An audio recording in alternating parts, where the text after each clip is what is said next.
reer SIU jaamacadda SIU tiimkiina waa idin salaama dhammaantiin meel walba joogtiin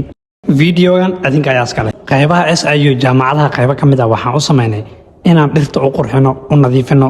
waa la simay marka hore kadibna maxaa u sameynay sprain buufin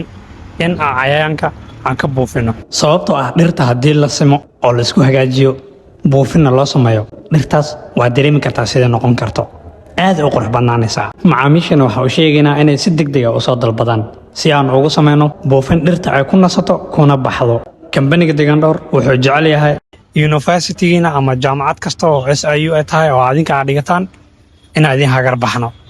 beertiin ay noqoto beer aad u qurux badan okay buufin aan sameynay waa sanay dhammaan waxaas oo dhan ay sameeyay kambaniga Digandhowr goob kasta oo ganacsi sidaan oo kale ayaanu u buufinaynaa qof walba u baahan si degdeg ah u soo dalbado meesha noo qurxiyo marka sharaf ay leeyihiin